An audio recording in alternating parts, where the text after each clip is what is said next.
Hello and welcome to Namaste from New Delhi. You're watching DD India. I'm Gautam Roy, and coming up over the next, an extended session of News Hour release for the next 2 hours. Prime Minister Narendra Modi says India is riding on Reform Express, focused on delivery excellence and technology-led governance. India's revised FY26 growth projection upwards to 7.6%. The economy grows at a faster than estimated 7.8% in the third quarter ending in December. The Taliban says it prefers dialogue after the latest round of clashes with Pakistan, which resulted in heavy casualties on both sides as Islamabad declares open war. And in the T20 World Cup Super 8s, the Kiwis are looking to confirm their semi-final spot in Colombo, taking on England, which has already booked its Final Four spot.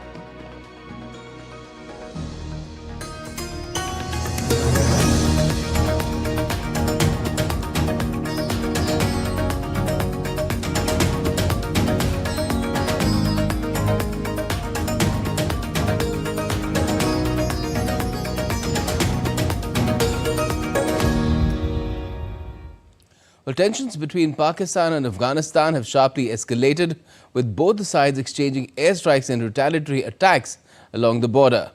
Pakistan says it targeted Taliban positions and even captured an outpost inside Afghan territory, while the Taliban claims it has responded with heavy counterattacks, which have also claimed lives on the Pakistani side.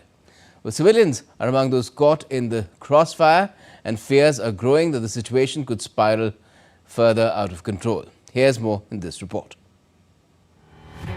Pakistan carried out airstrikes on major cities in Afghanistan on Friday, including the capital, Kabul.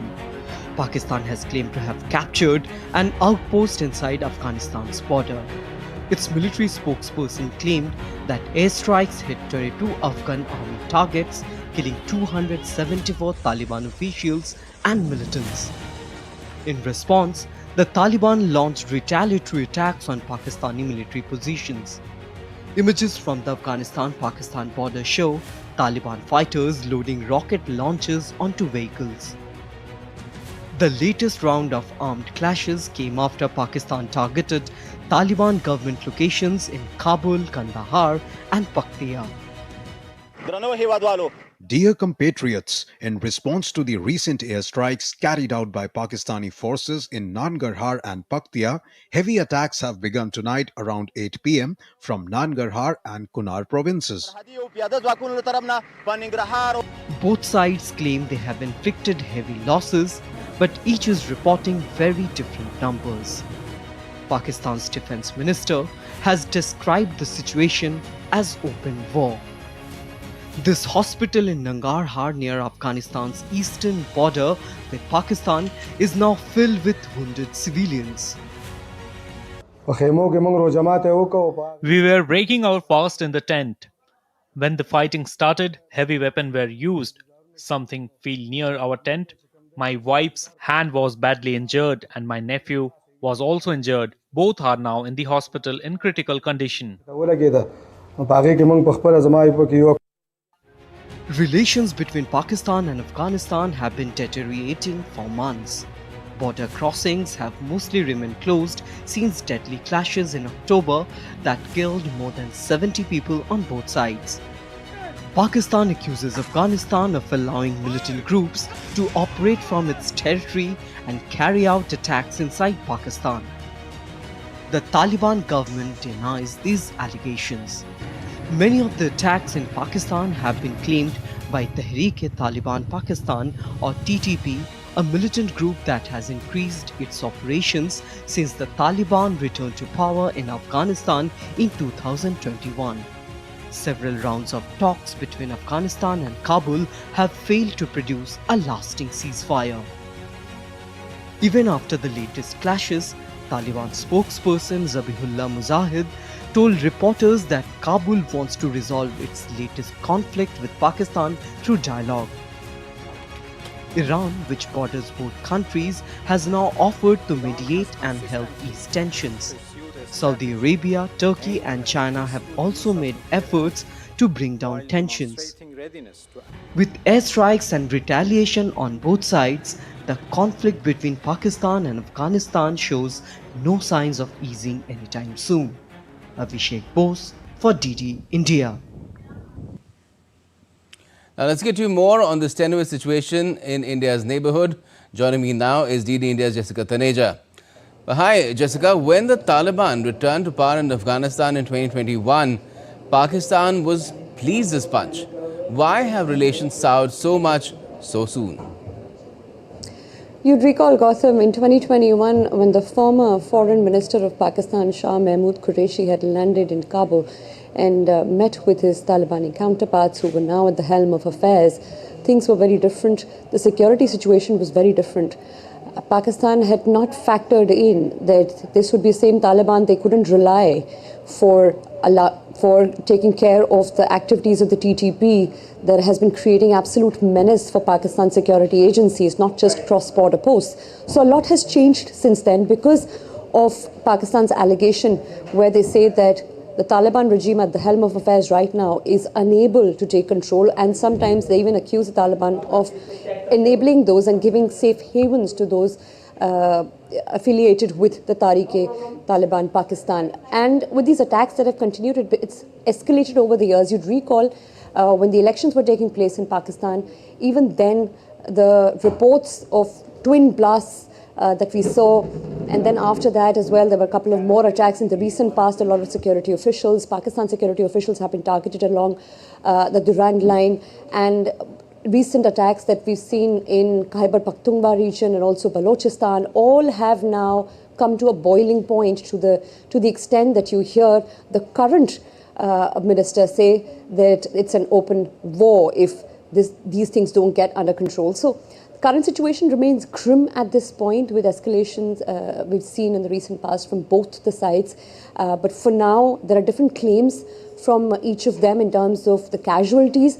But this particular irritant in the relationship hasn't really been worked on, and no mediation so far is taking place to prevent that from spiraling out of control.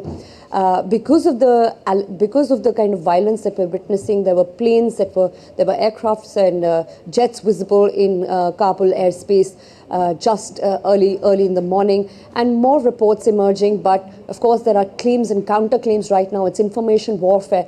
But the relationship remains tense, not just because of the recent escalation of violence or the TTP issue that Pakistan wants to handle with the Taliban regime, thinking that with the Taliban now at the helm of affairs would be able to help the Pakistanis officials sort of water down and finish off the activities of TTP. But that hasn't worked. Instead, you've seen more hostilities along the Durand line, especially with the Pashtun areas and with the Afghanistan regime led by Taliban, claiming that a lot of tribals and local people have also been killed in Pakistani airstrikes. And this flare-up has continued in the last few months. So what we're witnessing right now is an escalation for a really long time, but now the way it's taking shape has become even more concerning because there is no mediation happening. As the report rightly pointed out, Iran has offered to mediate. But like in the past, we don't know at this point whether both sides want to come on the table and talk. Yes, and Pakistan pushing back hundreds of thousands of Afghan refugees into Afghanistan after the Taliban returned has also not helped. Now, how concerning is the situation for neighboring and other powers who have stakes in the region between both Afghanistan and Pakistan? It would be concerning for a wider region, Gautam, if you look at Iran that has positioned itself and offered to mediate because it also sort of is witnessing a flare-up on its borders. It directly affects their security, and also India. If this is the kind of heightened tension we're witnessing, and let's not forget China that has invested heavily in projects across Pakistan. So that is also going to get affected.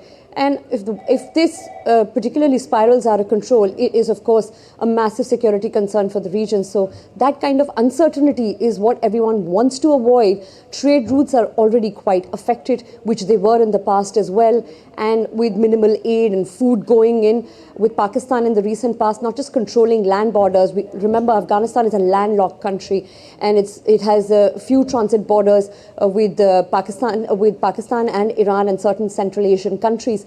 And what we're reading from reports is in the recent past, Pakistan has tried to control any kind of exports going in or any kind of goods going into Afghanistan, even from the Karachi port. So, there are a lot of counter allegations that have come in at this point of how Afghanistan feels that it is isolated, and also feels at the same time that this whole idea of being grateful to Pakistan for harboring the refugees from Afghanistan back in the day during the Soviet era have been overplayed and have been used by the Pakistani authorities just for their own policy purposes that has sort of helped them more than it has helped Taliban or the Afghan people. Right. Now, after the latest clashes, Jessica, the Taliban has expressed a preference for dialogue, despite Pakistan's defense minister speaking of open war. Now, what can we really expect in terms of how this latest round of clashes really moves forward?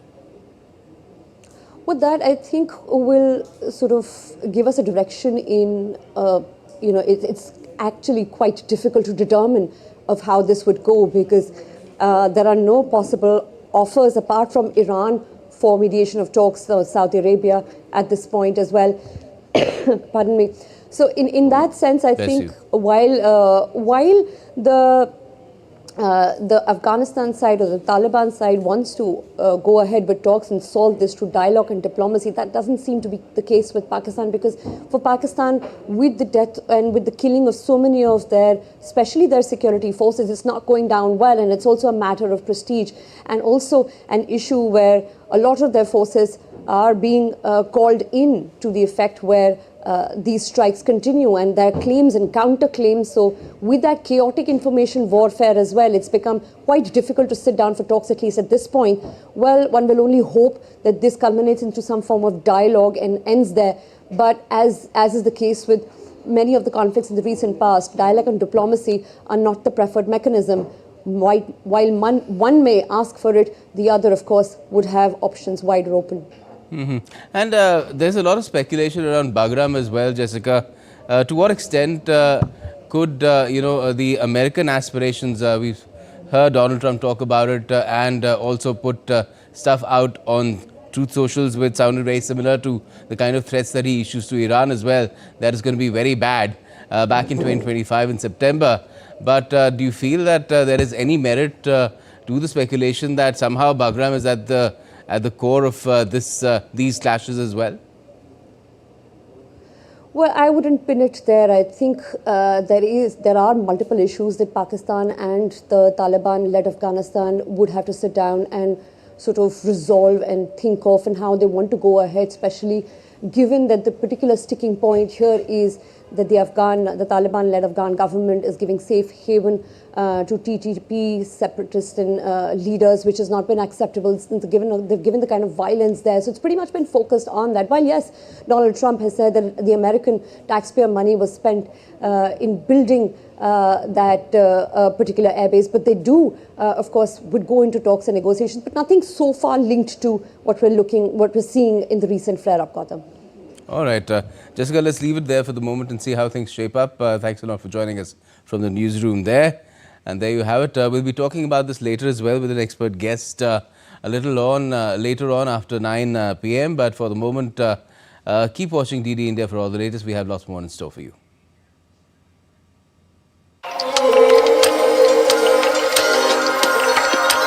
Welcome to Delhi.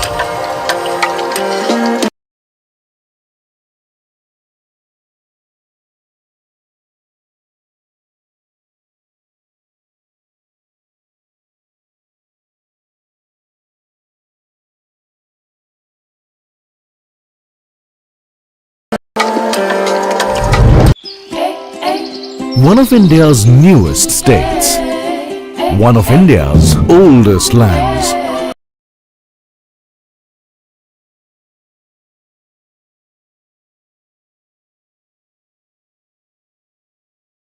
Jharkhand is a hidden. Take a front seat. to witness the grandeur. Video call मैं senior inspector काली पहाड़ी चौकी से। Yes, आपके parcel में drugs मिले हैं। Drug मैंने आपको अरेस्ट किया जाता है। यदि बचना चाहते हो तो 2 लाख रुपए। ये फोन पे कौन अरेस्ट करता है? तुम पुलिस नहीं है और हम बोगा मतलब मूर्ख नहीं है।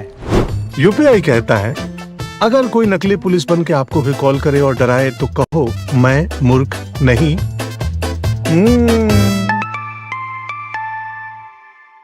जाइए आप भी किसी का टेस्ट लीजिए।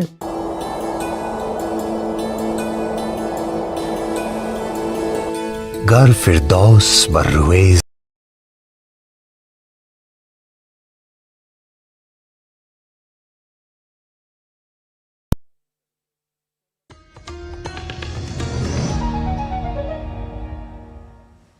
Welcome back. You're watching DD India News Hour. I'm Gautam Roy.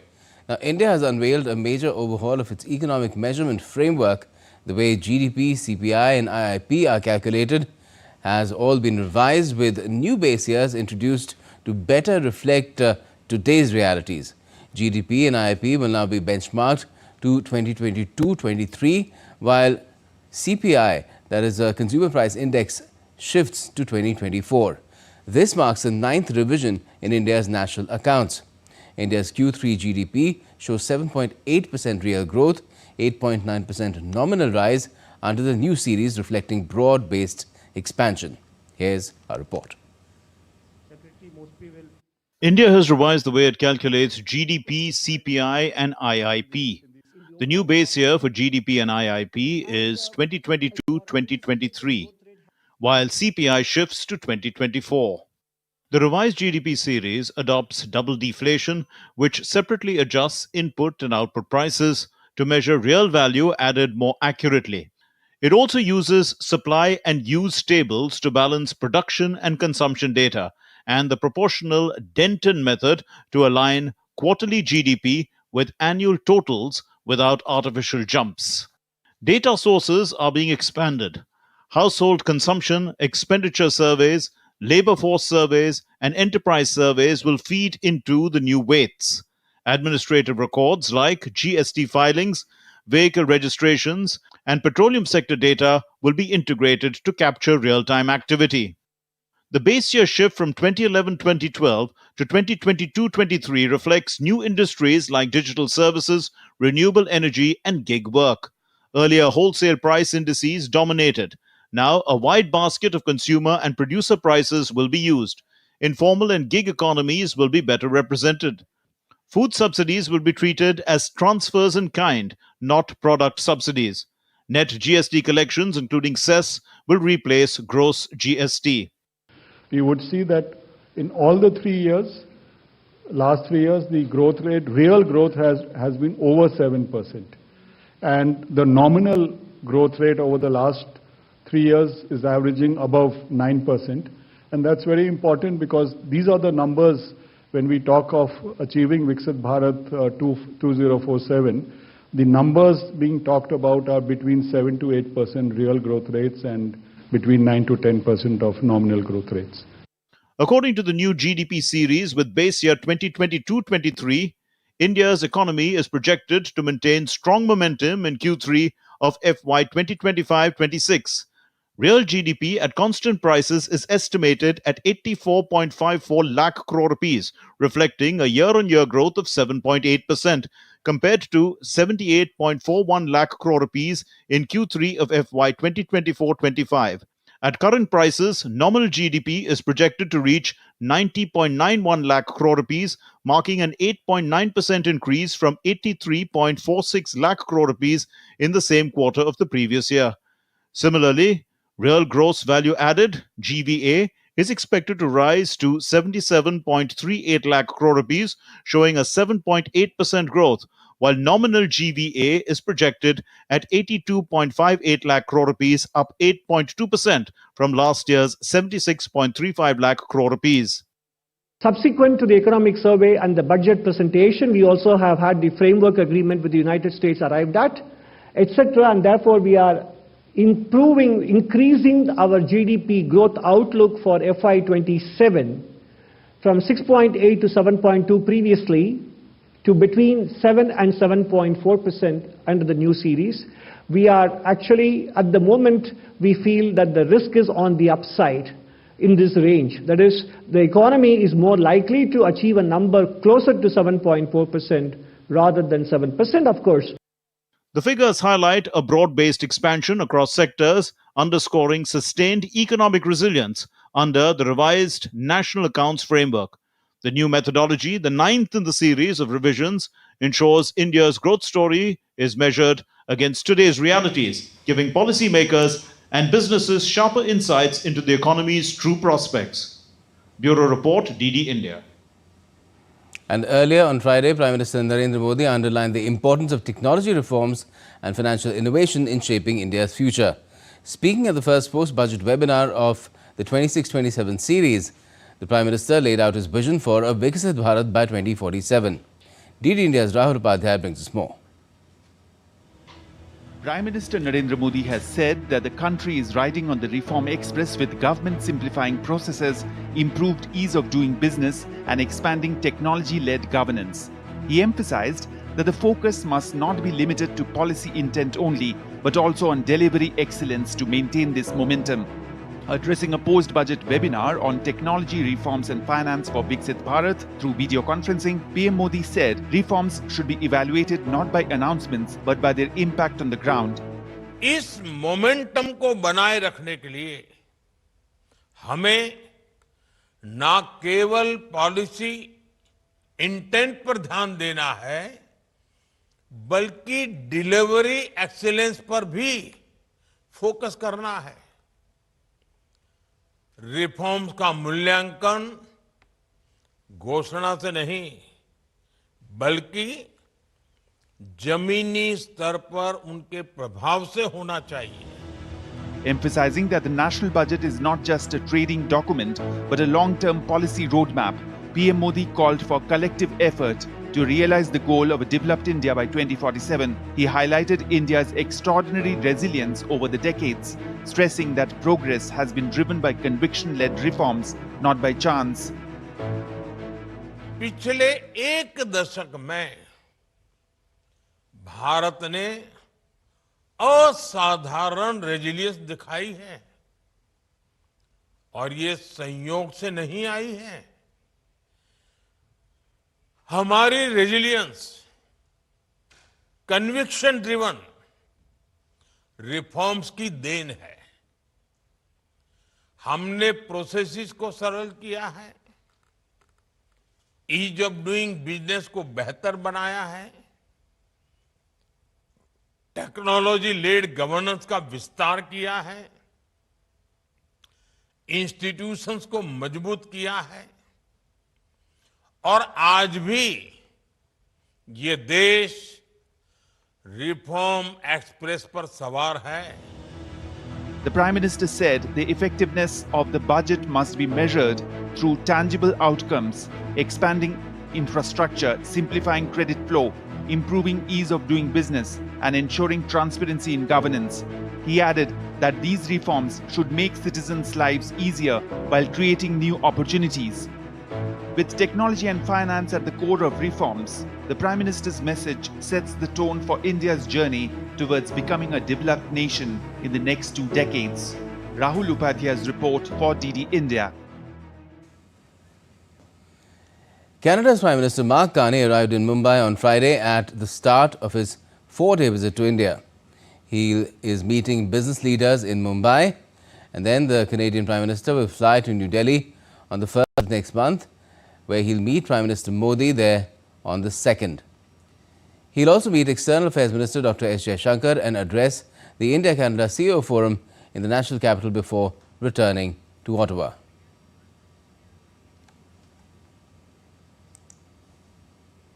Them a rousing welcome. It's a huge honor, Modi ji, to have you with us today.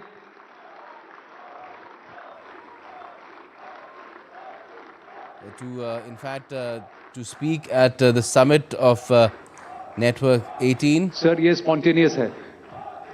May I now request He will be Rahul addressing Joshi, Managing Director and Group Editor He will be in Chief, delivering the Network keynote 18, address at the to Rising please Bharat welcome the Summit Honorable Prime Minister. 2026.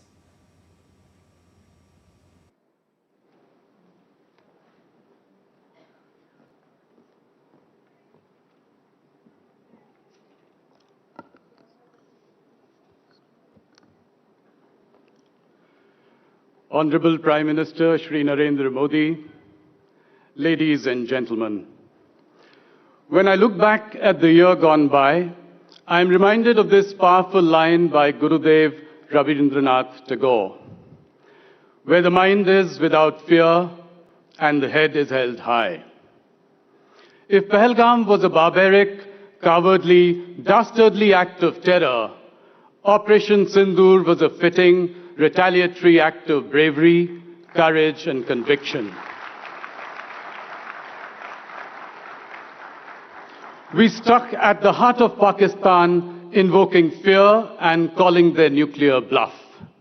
We also sent a clear message to the world, which was much louder than the explosions at the terror camps in Pakistan. Prime Minister, you were in the war room directing Operation Sindoor as it was playing out.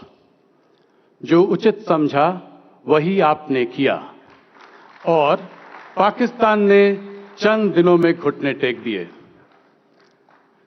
जटाटवी गलज्ज्वला प्रवाहिपा वितस्थले गले विलंबितां भुजंग तुम मालिकाम डमट डमट डमट demon Ninad वड मर्व्यम चकार चंड तांडवम तनोतु न Shiva Shivam. The Shiv Tandav Stotram does not signify destruction of the world, but destruction of falsehood, rigidity and imbalance. Just like our strikes on Pakistan were focused, measured and non-escalatory in nature, with significant restraint in selection and execution of targets. Ladies and gentlemen, that's the idea of Modi's India. Fearless in the face of adversity, stoic in the face of gigantic upheavals, dignified in the face of geopolitical shenanigans, and fiercely ambitious in the face of every opportunity.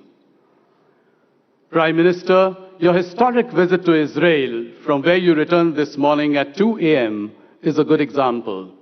The affection you received in Tel Aviv and Jerusalem was unprecedented. And that is because you choose your friendships carefully and nurture them for life. Today, ladies and gentlemen, we stand here feeling optimistic about the future of our country and the future of the next generation. What we at News 18 call a rousing, rising Bharat. ये अंदर से उभरती गुदगुदाहट, ये देश के प्रति गौरव का भाव, ये देश की बढ़ती ताकत, उसका आत्मसम्मान, इन सब के पीछे मोदी जी के तप, त्याग और परिश्रम का बहुत बड़ा योगदान है. This feeling of optimism is not a universal feeling, nor is it a feeling that can be taken for granted. Just one glance at the topsy-turvy world around us, and you will know that this kind of optimism is rare, even though it is in abundance in our country. It has been nurtured by wise and empathetic policies, pursues year after year, despite crisis after crisis. Modi ji, you have shown in nearly 25 years in public office, which you will complete later this year in October, and nearly 12 years as the Prime Minister, that bold reforms and bolder imagination can change the course of history. The results are there for all to see. India's economy doubled from $2 trillion in 2014 to $4 trillion last year and went from the fragile 5 to the Fab 4. Our electronics exports have grown from rupees 38,000 crores in 2014 to rupees 4.2 lakh crores in 2025, an 11-fold increase in as many years. India's digital public infrastructure is a model for the world, and India has built 3 sovereign AI models in a matter of months. We had no semiconductor fabs in 2014, but 5 fabs had been approved until last year. The first Made in India chip will be produced later this year. Last week's AI Action Summit, which saw a parade of global CEOs and world leaders in India, reminded me of what is now a common occurrence. Whether it is the G20 meeting, the WAVE Summit, or the upcoming BRICS Summit this year, all roads lead to India. India continues to be the only large economy that is growing at more than 7% year after year. The numbers were out only today. When there is turmoil all around, you have delivered the mother of all trade deals with the European Union. Trade agreements with the UK, Oman, and New Zealand have been finalized. With America, you have negotiated with patience and dignity. Modi ji, you've led fearlessly and courageously and sent a clear message to the world. India will talk to the weak with humility, to equals with respect, and to the big and mighty with dignity. That is why the theme of this Rising Bharat Summit is Strength Within. When the country is self-confident and determined, it becomes unstoppable. Prime Minister, I was recently listening to you speak to school children when you said that a leader congratulated you on turning 75 last year. You replied, saying that you don't count what has gone by, but what you look forward to the next 25 years. Your message, जो बीता है, उसकी गिनती मत कीजिए, जो बचा है, उसको जीने की सोचिए. That's the reason you had a vision for a Viksit Bharat 2047, even though you keep track of every quarter, every year, every 5 years. The best CEOs here can take a leaf out of your leadership masterclass. Therefore, it is only fitting that I end this welcome address with a few immortal lines by Harivansh Rai Bachchan, which can inspire the people of this great nation to work relentlessly towards your goal of a Viksit Bharat. Tu na thakega kabhi, tu na thamega kabhi, tu na mudega kabhi, kar shapat, kar shapat, kar shapat, Agnipat, Agnipat, Agnipat. Thank you. Prime Minister, we at Network 18 have a little surprise for you in store. May I please request you to join me on stage. Ladies and gentlemen, please give a huge round of applause to the man with the Midas touch, Prime Minister Narendra Modi.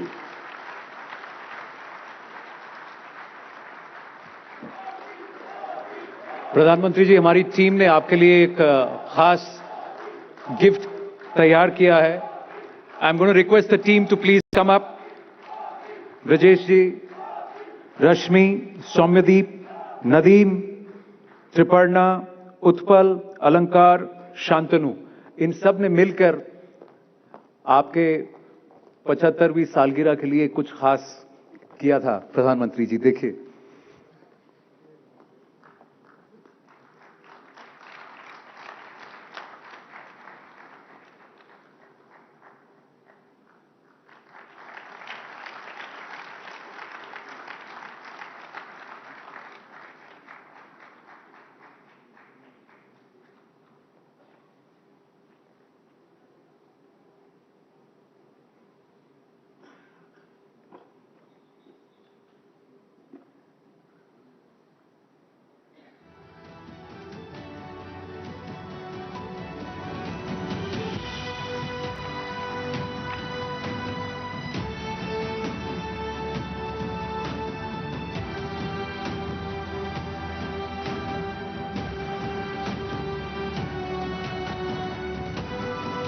आशा है आपको हमारी ये कोशिश अच्छी लगी. Thank you to the team and Rahul ji, I request you to please step down. प्रधानमंत्री जी, हम सब आपको सुनने के लिए उत्सुक हैं.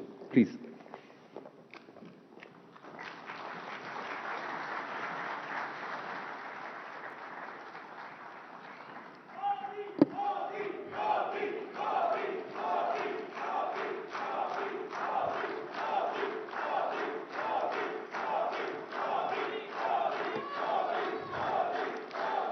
इजराइल की हवा यहां भी पहुंच गई है.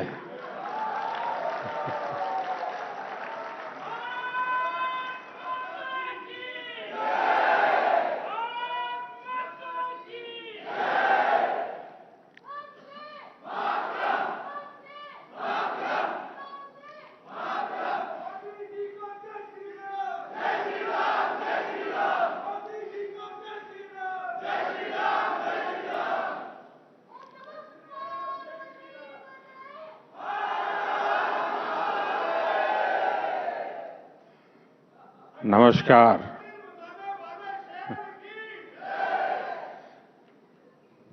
नेटवर्क 18 के सभी पत्रकार, इस व्यवस्था को देखने वाले सभी साथी, यहाँ उपस्थित सभी महानुभाव, देवी और सज्जनों, आप सभी राइजिंग भारत की चर्चा कर रहे हैं और इसमें स्ट्रेंथ विद इन पर आपका जोर है। यानी साधारण शब्दों में कहूं तो देश के अपने खुद के सामर्थ्य पर आपका फोकस है। और हमारे यहां तो शास्त्रों में कहा गया है तत्वम असि, यानी जिस ब्रह्म की खोज में हम निकले हैं वो हम ही हैं, वो हमारे भीतर ही है। जो सामर्थ्य हमारे भीतर है उसे हमें पहचानना है। बीते 11 वर्षों में भारत ने अपना वही सामर्थ्य पहचाना है और इस सामर्थ्य को सशक्त करने के लिए आज देश निरंतर प्रयास कर रहा है। साथियों, सामर्थ्य किसी देश में अचानक पैदा नहीं होता। सामर्थ्य पीढ़ियों में बनता है। वो ज्ञान से, परंपरा से, परिश्रम से और अनुभव से निखरता है। लेकिन इतिहास के एक लंबे कालखंड में गुलामी की इतनी शताब्दियों में हमारे सामर्थ्यवान होने की भावना को ही हीनता से भर दिया गया था। दूसरे देशों से आयातित विचारधारा ने समाज में कूट कर ये भर दिया था कि हम अशिक्षित हैं और अनुगामी यानी फॉलोवर हैं। हमारे यहां ये भी कहा गया है, यादशी भावना यश सिद्धिर्भवति त्यादशी, यानी जैसी जिसकी भावना होती है उसे वैसी ही सिद्धि प्राप्त होती है। जब भावना में ही हीनता थी तो सिद्धि भी वैसी ही मिल रही है। हम विदेशी तकनीक की नकल करते थे, विदेशी मोहर का इंतजार करते थे। ये वो गुलामी थी जो राजनीतिक और भौगोलिक से ज्यादा मानसिक गुलामी थी। दुर्भाग्य से आजादी के बाद भी भारत गुलामी की मानसिकता से बाहर नहीं निकल पाया और इसका नुकसान हम आज तक उठा रहे हैं। इसका ताजा उदाहरण हम ट्रेड डील्स को लेकर हो रही चर्चा में देख रहे हैं। कुछ लोग चौंक गए हैं कि अरे ये क्या हो गया, कैसे हो गया। विकसित देश भारत से ट्रेड डील्स करने में इतने उत्सुक क्यों है? इसका उत्तर है हताशा निराशा से बाहर निकल रहा आत्मविश्वासी भारत।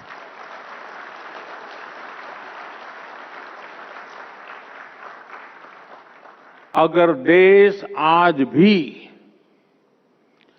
2014 से पहले वाली निराशा में होता, फ्रेजाइल 5 में गिना जाता, पॉलिसी पैरालिसिस से घिरा होता, अगर ये हाल होते तो कौन हमारे साथ ट्रेड डील्स करता? अरे हमारी तरफ देखता भी नहीं। लेकिन साथियों, बीते 11 वर्षों में देश की चेतना में नई ऊर्जा का प्रवाह हुआ है।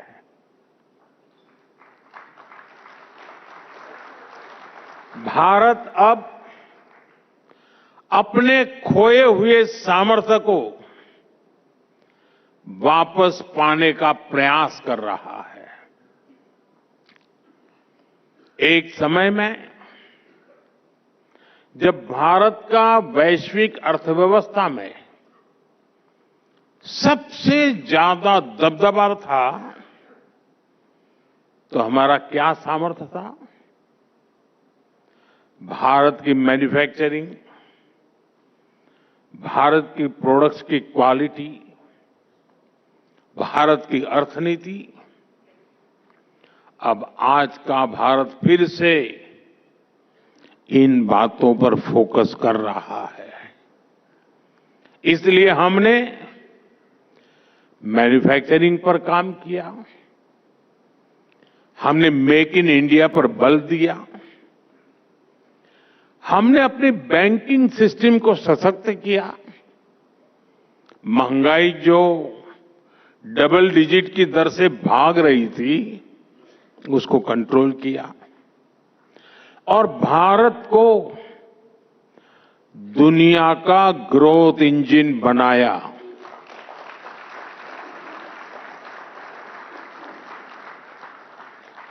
भारत का यही सामर्थ्य है कि दुनिया के विकसित देश सामने से भारत के साथ ट्रेड डील करने के लिए खुद आगे आ रहे हैं। साथियों, जब किसी राष्ट्र के भीतर छिपी हुई उसकी शक्ति जागती है तो वह नई उपलब्धियां हासिल करता है। मैं आपको कुछ उदाहरण देता हूं। जैसे मैं जब कभी दूसरे देशों के हेड ऑफ द गवर्नमेंट से मिलता हूं तो वो जनधन, आधार और मोबाइल की त्रिशक्ति के बारे में सुनने के लिए बहुत उत्सुक होते हैं। जिस भारत में एटीएम भी दुनिया के विकसित देशों की तुलना में काफी समय बाद आया,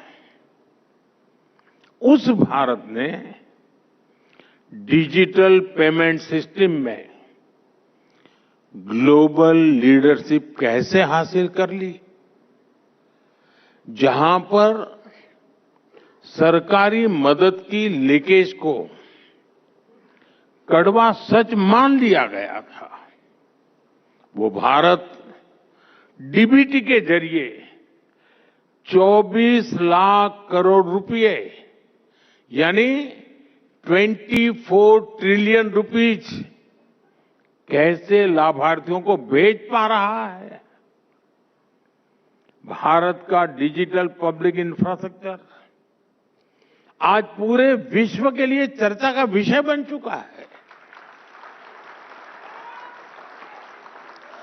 साथियों, दुनिया हैरान होती है कि जिस भारत में 2014 तक करीब 3 करोड़ परिवार अंधेरे में थे, वो आज सोलर पावर कैपेसिटी में दुनिया के टॉप के देशों में कैसे आ गया।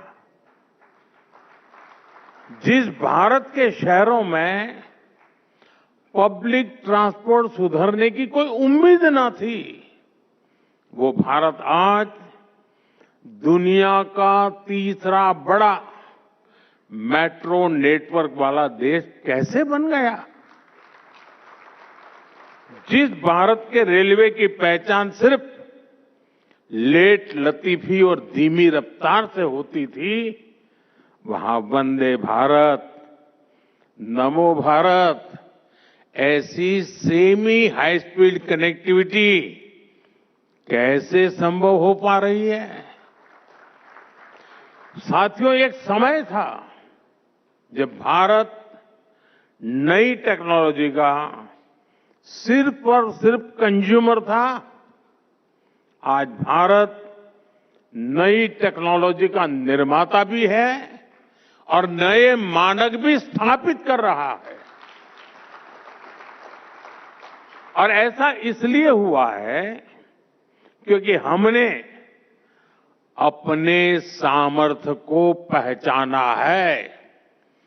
जिस स्ट्रेंथ विदिन की आप चर्चा कर रहे हैं, ये उसका ही उदाहरण है। साथियों, जब हम गर्व से आगे बढ़ते हैं तो दुनिया हमें जिस नजर से देखती रही है, वो नजर भी बदली है। आप याद कीजिए, कुछ साल पहले तक दुनिया में ग्लोबल मीडिया में भारत के किसी इवेंट की कितनी कम चर्चा होती थी। भारत में होने वाले इवेंट्स को उतनी तवज्जो ही नहीं दी जाती थी। और आज देखिए, भारत जो करता है, जो एक्शन यहां होता है, उसका वैश्विक विश्लेषण होता है। एआई समिट का उदाहरण आपके सामने है, इसी भवन में हुआ है। एआई समिट में 100 से ज्यादा देश शामिल हुए। ग्लोबल नॉर्थ हो या फिर ग्लोबल साउथ, सभी एक साथ एक ही जगह एक टेबल पर बैठे।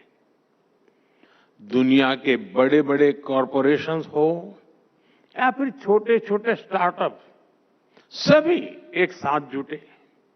साथियों, अब तक जितनी भी औद्योगिक क्रांतियां आई है, उनमें भारत और पूरा ग्लोबल साउथ सिर्फ फॉलोअर रहा है। लेकिन आर्टिफिशियल इंटेलिजेंस के इस युग में भारत निर्णयों में सहभागी भी है और उन्हें शेप भी कर रहा है। आज हमारे पास खुद का एआई स्टार्टअप इकोसिस्टम है।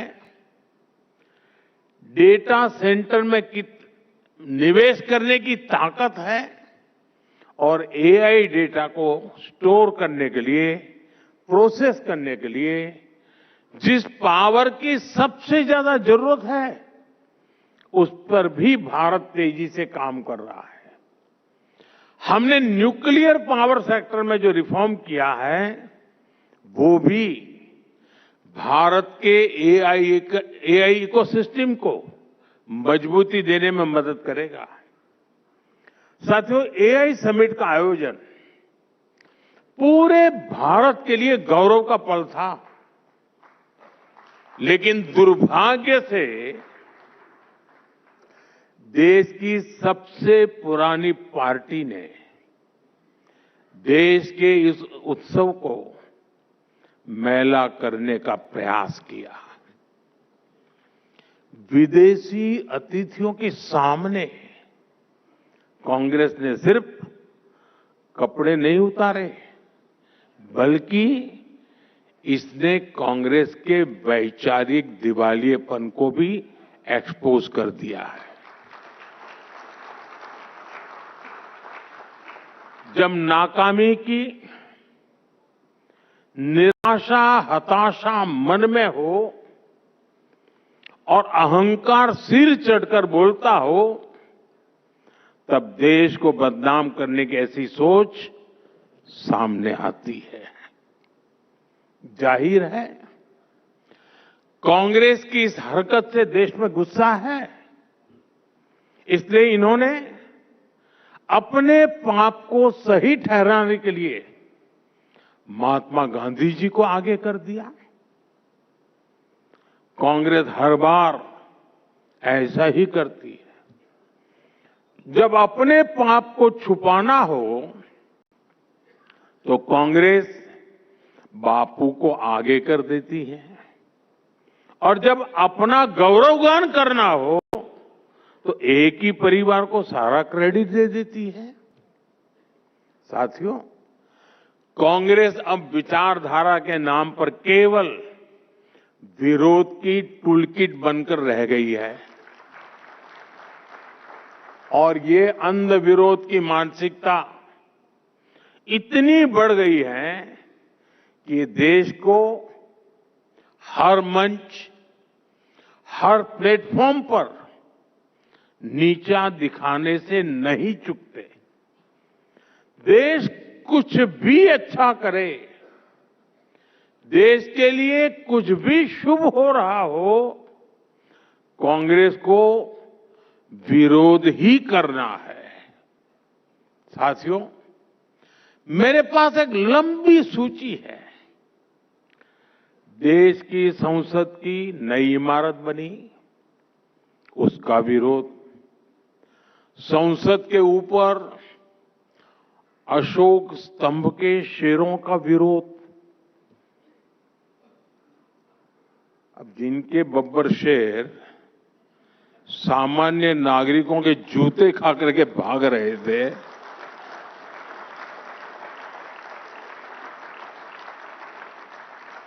उनके संसद भवन के शेर के दांत देख करके डर लग गया उनको। कर्तव्य भवन बना, उसका भी विरोध। सेनाओं ने सर्जिकल स्ट्राइक की, उसका भी विरोध। बालाकोट में एयर स्ट्राइक हुई, उसका भी विरोध। ऑपरेशन सिंदूर हुआ, उसका भी विरोध। यानी देश की हर उपलब्धि पर कांग्रेस के टूलकिट से एक ही चीज निकलती है, विरोध। साथियों, देश ने आर्टिकल 370 की दीवार गिराई, देश खुश हुआ, लेकिन कांग्रेस ने विरोध किया। हमने सीएए का कानून बनाया, उसका विरोध। हम महिला आरक्षण कानून लाए, उसका विरोध। 3 तलाक के विरुद्ध कानून लाए, उसका विरोध। हम यूपीआई लेकर आए, उसका विरोध।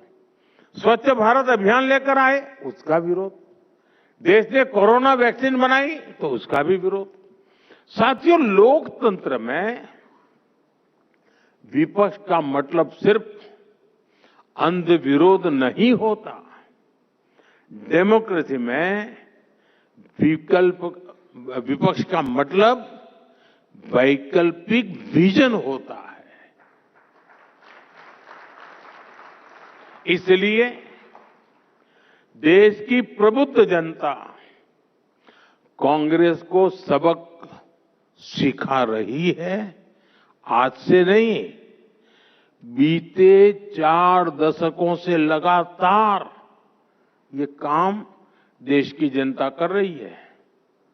मैं जो कहने जा रहा हूं, मीडिया के साथ ही उसका भी जरा एनालिसिस करिएगा, आपको पता लगेगा कि कांग्रेस के वोट चोरी नहीं हो रहे, बल्कि देश के लोग अब कांग्रेस को वोट देने लायक ही नहीं मानते।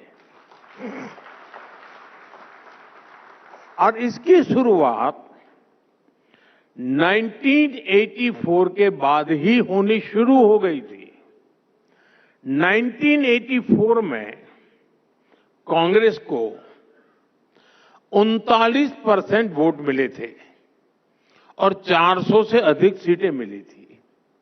इसके बाद हुए चुनावों में कांग्रेस के वोट कम ही होते चले गए और आज कांग्रेस की हालत ये है कि देश में सिर्फ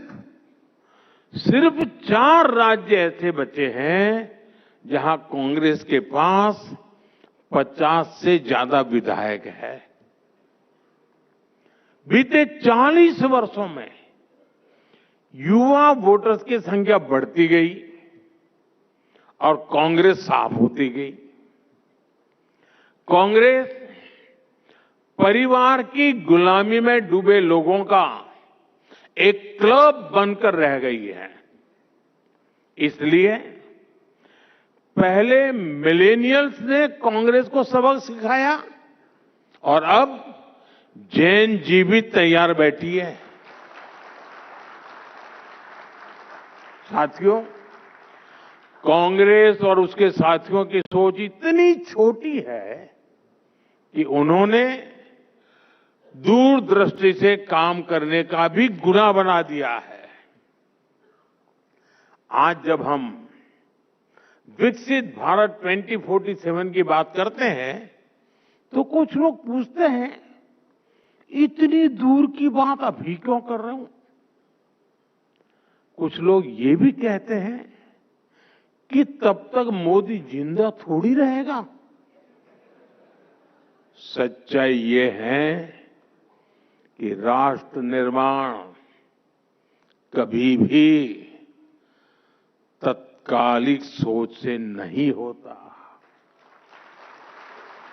वो एक बड़े विजन, धैर्य और समय पर लिए गए निर्णयों से होता है। मैं कुछ और तथ्य नेटवर्क 18 के दर्शकों के सामने रखना चाहता हूं। भारत हर साल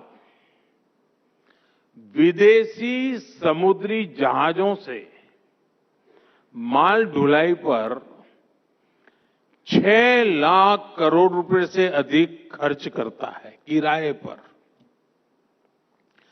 फर्टिलाइजर के आयात पर हर साल 2.25 लाख करोड़ रुपए खर्च होते हैं। पेट्रोलियम आयात पर हर साल 11 लाख करोड़ रुपए खर्च होते हैं। यानी हर वर्ष लाखों करोड़ रुपए देश से बाहर जा रहे हैं।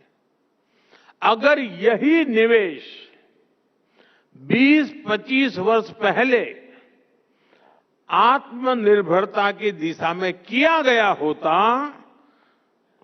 तो आज ये पूंजी भारत के इंफ्रास्ट्रक्चर, रिसर्च, इंडस्ट्री, किसान और युवाओं की क्षमताओं को मजबूत कर रही होती। आज हमारी सरकार इसी सोच के साथ काम कर रही है। विदेशी जहाजों को 6 लाख करोड़ रुपए ना देना पड़े, इसलिए भारत शिपिंग और पोर्ट इंफ्रास्ट्रक्चर को मजबूत किए जा रहा है। फर्टिलाइजर का डोमेस्टिक प्रोडक्शन बढ़ाने के लिए नए प्लांट लग रहे हैं। नैनो यूरिया को बढ़ावा दिया जा रहा है।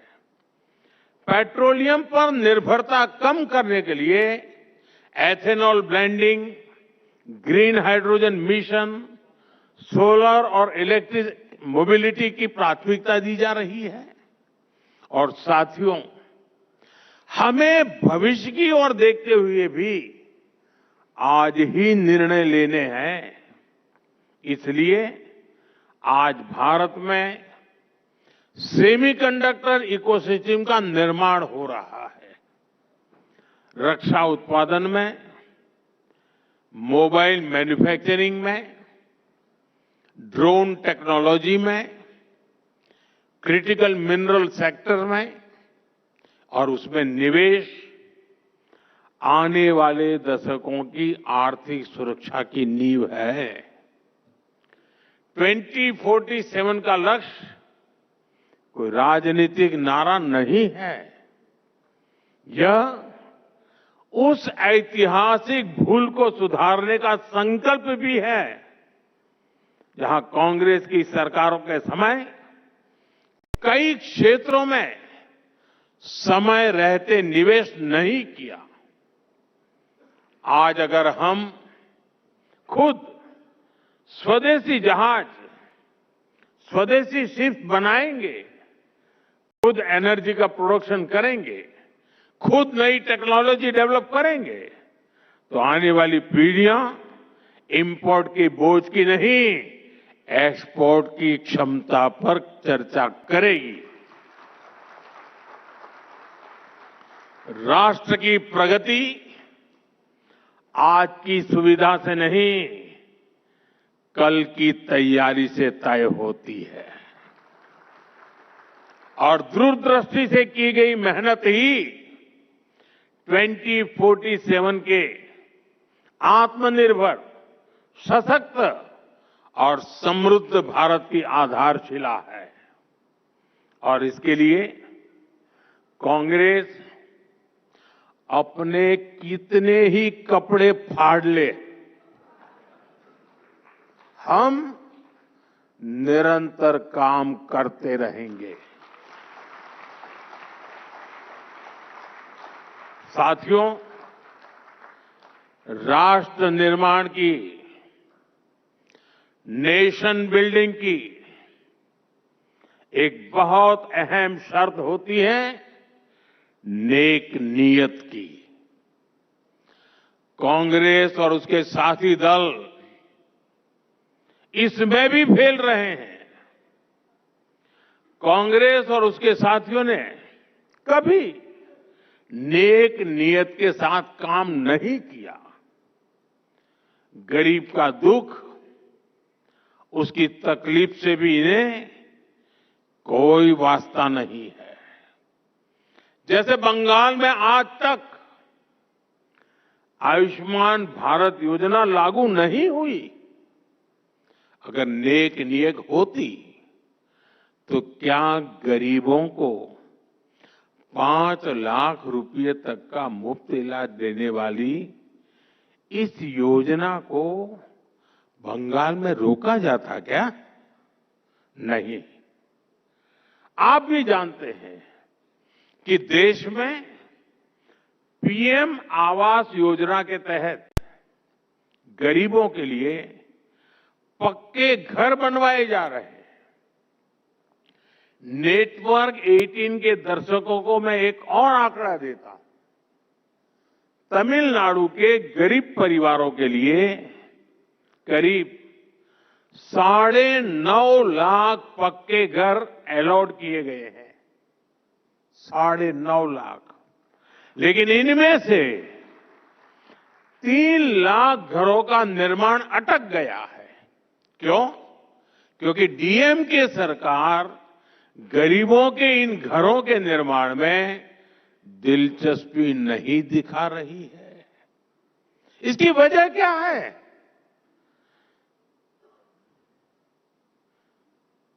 इसकी वजह है नियत नेक नहीं है। साथियों, मैं आपको एग्रीकल्चर सेक्टर का भी उदाहरण देता हूं। कांग्रेस के समय में खेती किसानी को अपने हाल पर छोड़ दिया गया था। छोटे किसानों को कोई पूछता ही नहीं था। फसल बीमा का हाल बेहाल था। एमएसपी पर स्वामीनाथन कमेटी की रिपोर्ट फाइलों में दबा दी गई थी। कांग्रेस बजट में घोषणाएं जरूर करती थी, लेकिन जमीन पर कुछ नहीं होता था, क्योंकि उसकी नीयत ही नहीं थी। हमने देश के किसानों के लिए नेक नीयत के साथ काम करना शुरू किया और आज उसके परिणाम दुनिया देख रही है। आज भारत दुनिया के बड़े एग्रीकल्चर एक्सपोर्टर में से एक बन रहा है। हमने हर स्तर पर किसानों के लिए एक सुरक्षा कवच बनाया है। पीएम किसान सम्मान निधि के माध्यम से किसानों के खाते में 4 लाख करोड़ रुपए से अधिक जमा किए गए हैं। हमने लागत का 1.5 गुना एमएसपी तय किया और रिकॉर्ड खरीद भी की है। मैं आपको सिर्फ दाल का ही आंकड़ा देता हूं। यूपीए सरकार ने 10 साल में सिर्फ 6 लाख मैट्रिक टन दाल किसानों से एमएसपी पर खरीदी। 6 लाख मैट्रिक टन। और हमारी सरकार अभी तक करीब 170 लाख मैट्रिक टन यानी लगभग 30 गुना अधिक दाल एमएसपी पर खरीद कर चुकी है। अब आप तय करिए कौन किसानों के लिए काम करता है। साथियों, यूपीए सरकार किसान क्रेडिट कार्ड के जरिए भी किसानों को मदद देने में कंजूसी करती थी। अपने 10 साल में यूपीए सरकार ने 7 लाख करोड़ रुपए का कृषि ऋण किसानों को दिया, 7 लाख करोड़ रुपए, जबकि हमारी सरकार इसे 4 गुना अधिक यानी 28 लाख करोड़ रुपए दे चुकी है।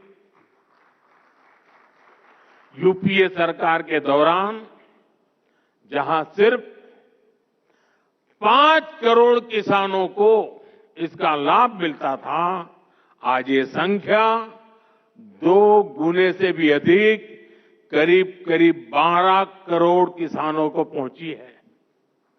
यानी देश के छोटे किसान को भी पहली बार मदद मिली है। हमारी सरकार ने पीएम फसल बीमा योजना का सुरक्षा कवच भी किसानों को दिया। इसके तहत करीब 2 लाख करोड़ रुपए किसानों को संकट के समय मिल चुके हैं। हम नेक नियत से काम कर रहे हैं, इसलिए भारत के किसानों का आत्मविश्वास बढ़ रहा है, उनकी प्रोडक्टिविटी बढ़ रही है और आय में भी वृद्धि हो रही है। साथियों, 21वीं सदी का 1/4 हिस्सा बीत चुका है। अब अगला चरण भारत के विकास का निर्णायक दौर है। वर्तमान में लिए गए निर्णय ही भविष्य की दिशा तय करेंगे। हमें अपने सामर्थ्य को पहचानते हुए उसे बढ़ाते हुए आगे चलना है। हर व्यक्ति अपने क्षेत्र में श्रेष्ठता को लक्ष्य बनाए। हर संस्था एक्सीलेंस को अपना संस्कार बनाए। हम सिर्फ उत्पाद न बनाएं, बेस्ट क्वालिटी प्रोडक्ट बनाए। हम सिर्फ रूटीन काम न करें, वर्ल्ड क्लास काम करें। हम क्षमता को परफॉर्मेंस में बदले। मैंने लाल किले से कहा है, यही समय है, सही समय है। यही समय है भारत को नई ऊंचाइयों पर ले जाने का। एक बार फिर आप सभी को बहुत बहुत शुभकामनाएं, बहुत बहुत धन्यवाद। नमस्कार।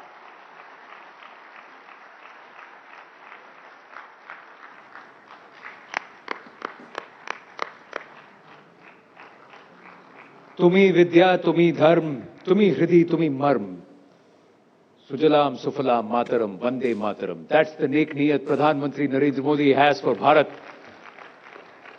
A bigger round of applause for the captain of this ship. बहुत-बहुत धन्यवाद प्रधानमंत्री जी. You just heard Prime Minister Narendra Modi at the Rising India Summit of News 18, and the theme of this was of course, strength within, which the Prime Minister expanded on, and he talked about the fact that a lot of nations of late have done trade deals with India, and many others are rushing to do them as well. And he said that this is all because India has recognized its own strength, its capabilities, and it's been acting to take them further, to take them on into areas of excellence as well. That's what he urged the people in the end towards his submission to them, is that we just need to not just only recognize, we have recognized our capabilities, we are building upon them as well.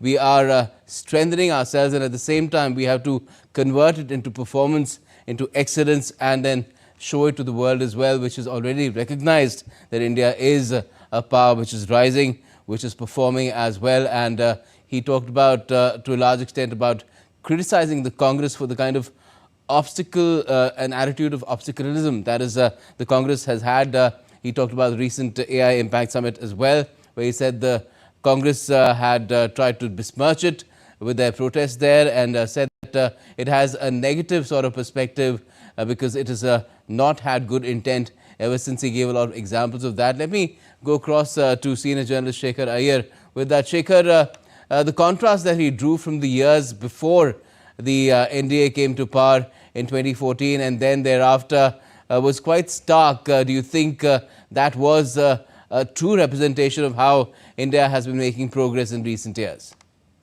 Indeed, Gautam, Prime Minister brought out in his characteristic lucid style as to why is the world paying attention to India? What has changed in the last decade that has caught the attention of the entire globe? And what is the reason that the future for us is brightening up as we develop our inner capabilities? And how in every sector things are changing, new talents are coming up, new capabilities are being built, and why it is important that we utilize this time, we utilize this moment to move forward and participate in every way, whether as an individual or as an institution, so that India is truly becomes great by 2047.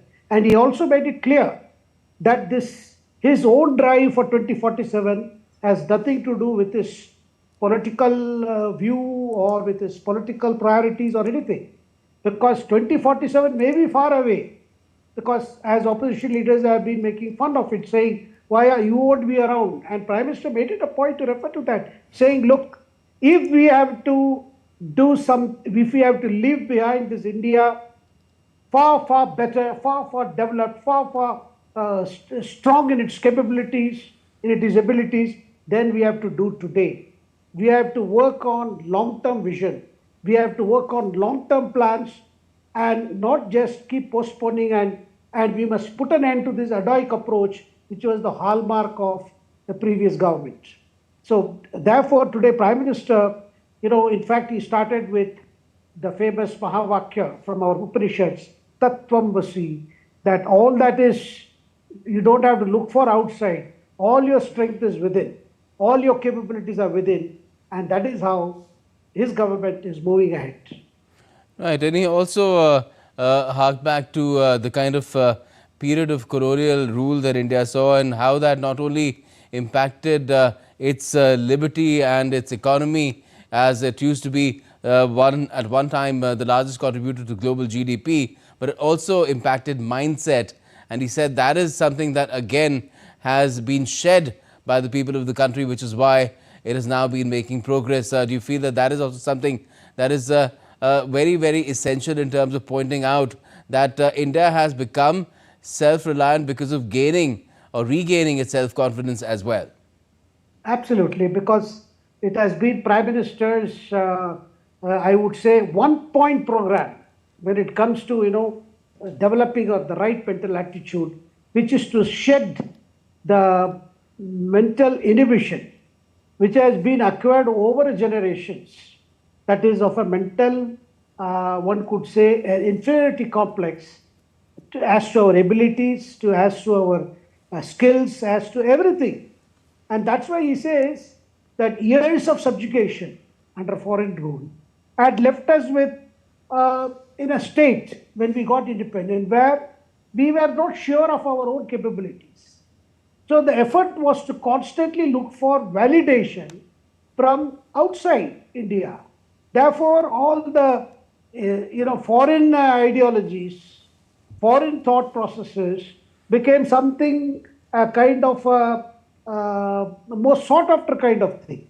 When we had our own, and which he said was unfortunate, because all that, be it our ideas of democracy, liberal thought process, or inclusive approach, all these were ingrained in our tradition and in our culture.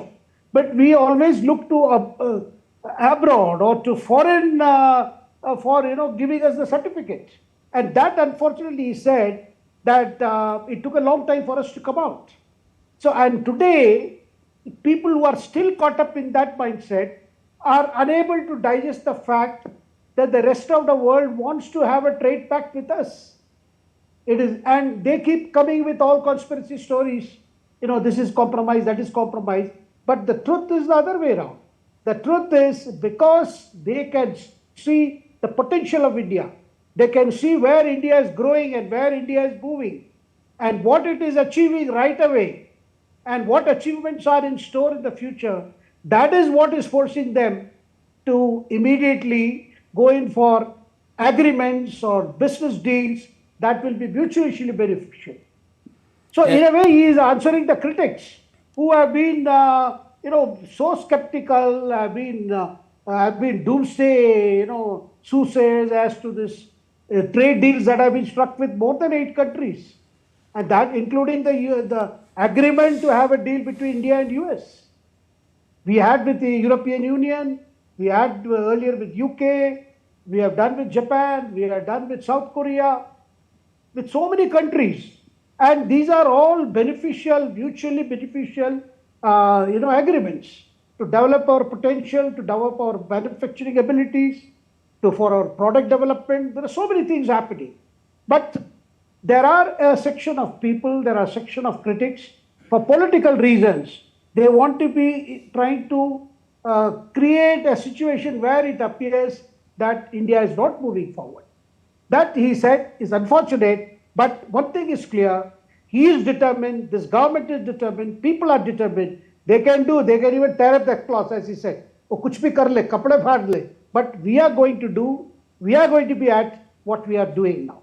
That's a very big statement of conviction, a statement of repudiating all that thing has been spread in the last few days against his government and against India's approach to major issues. Yes, another sort of a pinprick at the Congress was that it's just blindly opposing for the sake of opposition and does not have an alternative vision. But we'll have to clearly see that this sort of a march that India is on towards 2047, that is taken over and is really led by the people. That's what he was urging as well, because now is the time to perform and excel. Thanks a lot for joining us for the moment, Shekhar Iyer. Thank you. Thank you, Gaurav. Now, Prime Minister Modi is set to inaugurate a semiconductor assembly, test and packaging facility of Micron Technology in Sanand in Gujarat. The project marks a major step in India's semiconductor manufacturing journey. Ahead of the Prime Minister's visit, DD India has spoken with Chairperson, President and CEO of Micron Technology, Sanjay Mehrotra. Take a look. a landmark moment for India with the inauguration of this semiconductor ATMP facility that Micron is coming up with in Sanand, which will be inaugurated by Prime Minister Narendra Modi. We are joined in by the CEO, Sanjay Mehrotra. Thank you so much, sir, for speaking to DD India. Very important, this was much awaited project. It is finished in record time. What do you have to say? Prime Minister will be inaugurating it very soon now. This is a historic moment for India, for Micron Technology. Micron Technology is a global leader in memory and storage semiconductor technology, and that is today at the heart of AI. Micron here is now bringing that leading edge memory production to India. We are very excited on behalf of all of the 1,300 team members here in this facility and another 4,000 of Micron team members in Hyderabad and Bangalore. We are very excited to welcome the Prime Minister and other honorable ministers to open this facility tomorrow. So this is a pioneering project for semiconductor manufacturing in India. How do you see India's strides in the semiconductor ecosystem, because India has just announced the Indian Semiconductor Mission 2.0 in its budget. How do you see it growing in the future, becoming a long-term player in the ecosystem? We here are definitely planning from phase 1 today, which is being opened, to phase 2 in the future. This will grow to a facility that will be over time 5,000 manufacturing workers here and another nearly 5,000 that will be enabled in the ecosystem as well. So this is just the beginning. Micron is pioneering this project with the support of the government, with, of course, the policies that this Modi ji's government has enabled here. Micron is ready to ramp up volume production and put into production multiple hundreds of millions of advanced memory chips into assembly and test here and be able to ship it globally worldwide. So here we had the CEO of Micron Technology speak to us on obviously the much awaited inauguration of this ATMP facility, as well as definitely something that will create more buzz in the semiconductor ecosystem, which awaits to come in India as well as which exists in India at the moment. With camera person Vinod Oja, this is Megha Dev for DD India from Sanand, Gujarat. Turning to West Asia now, and Iran has hardened its stance on high-stakes nuclear negotiations with the United States, warning that progress hinges on Washington abandoning what Tehran describes as unrealistic and excessive demands. The comments have come as diplomatic contacts resume amid fragile regional dynamics and deep mistrust on both the sides. With talks ongoing but no clear path to an agreement, the latest signals underscore a pivotal moment in efforts to stabilize tensions and rein in Iran's nuclear program. Here's more in this report. Iran made its position clear after fresh talks in Geneva, stressing that progress depends on seriousness, realism and avoiding miscalculations from the American side. Foreign Minister Abbas Araghchi conveyed this message during a phone call with Egypt's top diplomat Badr Abdelati. This comes even as the United States and Iran reported some progress in discussions over Tehran's nuclear program. However, hours of negotiations ended without any breakthrough, leaving uncertainty over whether diplomacy can prevent potential US military action amid growing military build-up in the region. The Iranian delegation was led by Foreign Minister Saeed Abbas Araghchi, while US President Donald Trump's special envoy Steve Witkoff, along with Jared Kushner, represented Washington. During these several long and very intensive hours, we made good progress and very seriously entered into the element of a possible agreement both in the nuclear field and in the area of sanction. On some issues, we have now become very close to an understanding. On certain other issues, we still have difference of opinion. Both sides are expected to resume negotiations after internal consultations in their respective capitals. Technical level discussions are scheduled to take place next week in Vienna. We decided that the technical team would start technical studies at the International Atomic Energy Agency in Vienna on Monday, and with the help of experts from that organization for our next meeting, the fourth round, it was agreed that it would be held soon. I think we will have this meeting in about a week. Amidst the tensions, the US authorized non-emergency government personnel and family members to leave Israel over safety risks, while China has advised its citizens to leave Iran at the earliest, citing escalating external security risks and the possibility of US strikes. Beijing has also urged its nationals to avoid traveling to Iran for now. With diplomacy ongoing and tensions mounting, the coming round of talks could prove crucial in determining whether dialogue prevails over confrontation. Bureau Report, DD India. In addition, Ukrainian and US officials met in Geneva on Thursday for talks focused on post-war reconstruction, even as the conflict continues on the ground. President Volodymyr Zelensky has indicated that the next trilateral meeting could be held in Abu Dhabi in early March. DD India's Adamya Mishra brings us this report.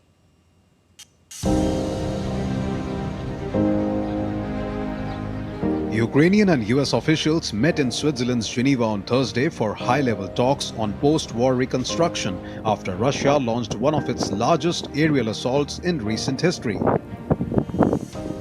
Ahead of the diplomatic engagement, Ukrainian President Volodymyr Zelensky said Russia fired 420 drones and 39 missiles overnight, hitting energy and critical infrastructure across 8 regions.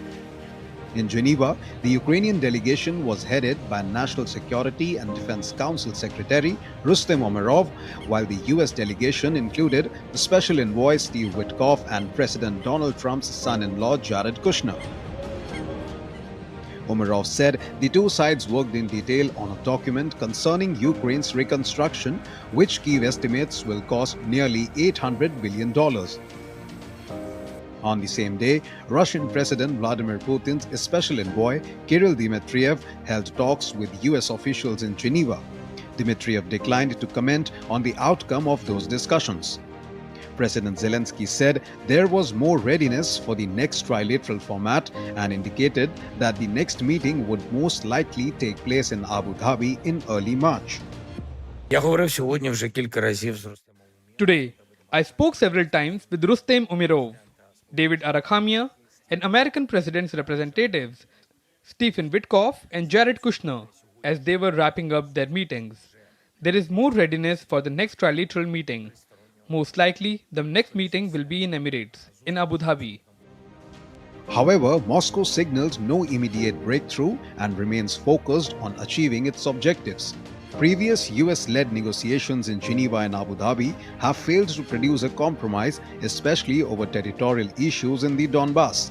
As reconstruction planning gains prominence in diplomatic efforts, the proposed Abu Dhabi trilateral meeting in early March could prove critical, even as missile strikes and hardened positions continue to navigate the discourse on the ground. Adamya Mishra's report for DD India. Former US Secretary of State Hillary Clinton told a committee of lawmakers that she did not remember ever meeting late sex offender Jeffrey Epstein. Clinton said that she had no information to share about his criminal activities. She delivered a closed-door deposition to the House of Representatives Oversight Committee in New York City on Thursday. Clinton characterized her knowledge of Epstein's associate, Ghislaine Maxwell, as casual, describing her as an acquaintance. Hillary Clinton and her husband, former President Bill Clinton, initially refused to testify before the committee, but relented when lawmakers moved to hold them in contempt of the legislature. Also, Hillary Clinton has expressed confidence that her husband knew nothing of Epstein's crimes when they were still in contact. Bill Clinton is scheduled to testify before the committee on Friday. I answered every one of their questions as fully as I could, based on what I knew. I never met Jeffrey Epstein, never had any connection or communication with him. I knew Ghislaine Maxwell casually as an acquaintance. I think the chronology of the connection that he had with Epstein ended several years before anything about Epstein's criminal activities came to light. Now, Britain has reached an agreement with police on releasing documents linked to the 2024 appointment of Peter Mandelson as its ambassador to the US. Mandelson was arrested by London's Metropolitan Police on suspicion of misconduct in public office over his ties to Jeffrey Epstein and then released. The controversy has intensified pressure on Prime Minister Keir Starmer, who dismissed Mandelson in September after details of the relationship emerged. Separately, the EU's anti-fraud office is reviewing Mandelson's past role as trade commissioner in Brussels, but has not opened a formal probe. Emails released by the US Justice Department suggested closer ties with Epstein than previously known. Mandelson's lawyers have rejected allegations, calling them unfounded. And still to come on DD India News Hour. We'll be speaking with an expert guest about the latest Afghanistan and Pakistan military clashes and its geopolitical implications.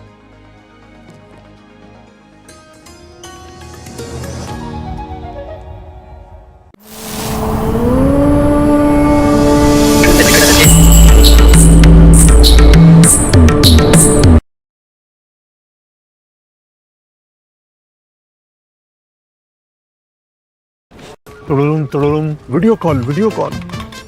मैं senior inspector काली पहाड़ी चौकी से। Yes, आपके parcel में drugs मिले हैं। Drug? मने आपको अरेस्ट किया जाता है। यदि बचना चाहते हो तो 2 लाख रुपए। ये फोन पे कौन अरेस्ट करता है? तुम पुलिस नहीं है और हम बोगा मतलब मूर्ख नहीं है। यूपीआई कहता है, अगर कोई नकली पुलिस बन के आपको भी कॉल करे और डराए तो कहो मैं मूर्ख नहीं।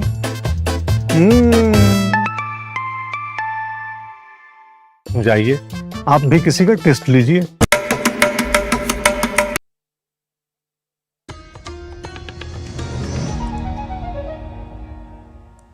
Welcome back. You're watching DD India News Hour. I'm Gautam Roy, and let's take you back to our top story, which is about the latest armed clash, military clash, which is taken between Pakistan and Afghanistan, with a lot of casualty figures being put out by both the sides.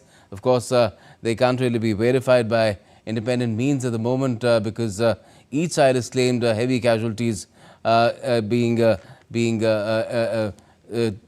subjected to the other side. But what it really means is in terms of a relationship which has been deteriorating over the course of several months now, although when the Taliban had taken over and returned to power in 2021 after ousting the US and NATO forces, Pakistan was among the first countries to reach out to it. It was in fact elated that they will be now in a position to take things forward in the manner that they want with the Taliban, but that hasn't really happened. Ambassador Pinak Ranjan Chakrabarti joins us. He's former secretary at the Ministry of External Affairs. Good evening to you, Ambassador. What do you make of what's really happening now in the context of how things were when the Taliban returned to power in Kabul and what's happening now?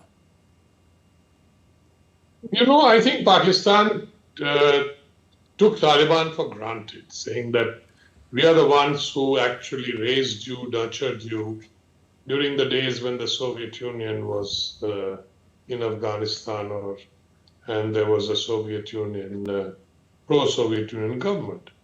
Then, of course, came all that has happened, and so Pakistan had an inbuilt kind of a conviction that the Taliban will do as we say, and they are our boys, and they will do everything that we tell them to do.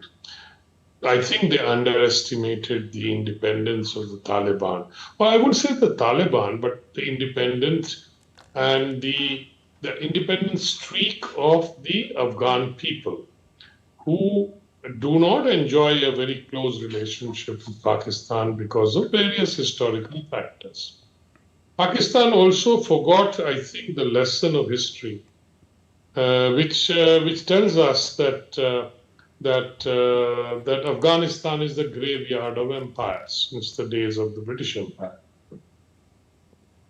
Hence, I think they were, of course, worried about what the TTP was doing and across the Durand line. And TTP is, of course, an organization of Afghan militants. And the problem is that there are Afghans or the Pashtuns on both sides of the Durand line, and that is one of the reasons why the Afghans have never accepted the Durand line, saying that you have divided our community. So that is one more problem. Plus, they think that the Baluchis who are fighting for their independence and are causing a lot of problems for the Pakistani establishment are getting help from Afghanistan. Plus, of course, the usual pointing fingers at India, which is a favorite kind of excuse that the Pakistani establishment, uses it on a daily basis. That it's India which is arming them or giving money, etc., etc. They are unwilling to, of course, look into their own issues and problems. That's the situation at the moment. Pakistan thought that once the Taliban is back in power in Kabul, they will become their lackeys. I don't know why they could make this mistake, that the Afghans are not going to be anybody's lackeys. They are very fiercely independent people. So I think that's the strategic mistake that was done. But Pakistan's theoretical premise has always been that Afghanistan is our strategic depth, etc. That we can use Afghanistan's proximity or the neighboring territory as depth for us in case of a conventional or whatever war with India. So that's the kind of theoretical premise they've always had. But I don't know whether this has been based on any, factual or any fundamental kind of basis that the Afghans will be called to heel by Pakistan at any time they want. That is what is now coming apart, because this understanding or this thinking on the part of the Pakistan establishment has obviously, broken down. That, you cannot control the Afghans. Forget about who's in charge in Kabul. Of course, it's the Taliban now. And the Taliban are a battle-hardened people. And they have access to weaponry. The US left behind, I think, about $2-3 billion worth of weaponry when they fled from Afghanistan. So I think that's the issue now. And the Pakistanis actually must be feeling that the chickens are coming home to roost. That, you nurture, terrorist organizations or whatever. First, they actually nurtured the TTP as well. And that they can use these organizations for their benefit. Okay. But finally, what happened is that they have turned their guns on them. Right. Now, why Pakistan is using this kind of language now is something that I would also like to understand. Open war, crushing the Taliban, that all limits have been crossed, accompanied by the kind of airstrikes that we saw as well. Airstrikes have taken place a few months ago as well, but this time the number of casualty figures that are being touted by Pakistan, 274, I believe, at last count, of Taliban military personnel as well as officials. That is what Pakistan is claiming. But do you feel that it is also because Pakistan feels that somehow Afghanistan can't really amount to much without it's landlocked?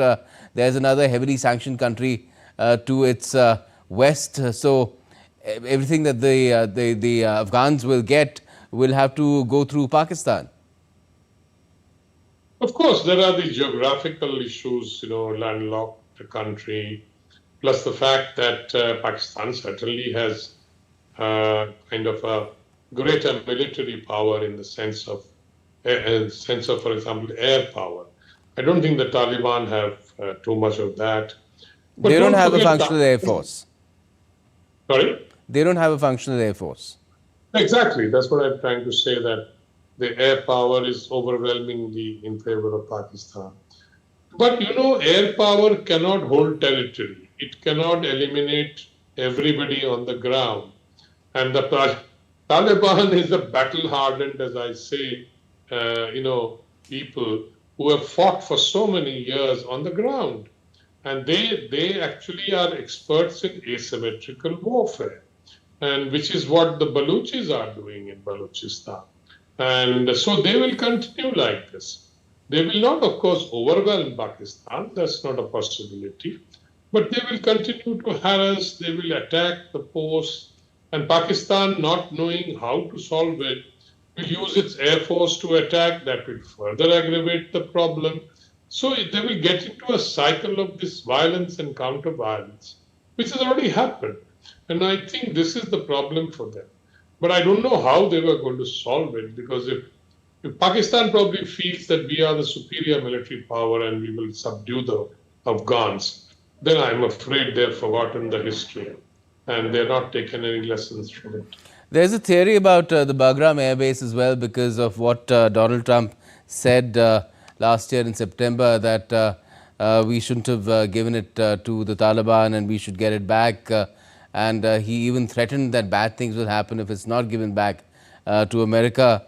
And then Pakistan sort of acting like the American agent, Asim Munir, trying to please Donald Trump. Do you think there is merit in that theory? I think so, yes. Pakistan has always been a proxy for America ever since the days of the Cold War, for various reasons. I won't go into that. But maybe again they are becoming a proxy for Trump's anger against Afghanistan, because Afghanistan is refusing to do what the Americans want, or rather what Trump wants. So, and since Pakistan is, currying favor with the Trump administration, so they may have been told, look, you fix this Afghans. I wouldn't put it past this, it's a theory, but I don't know whether there's any evidence of that.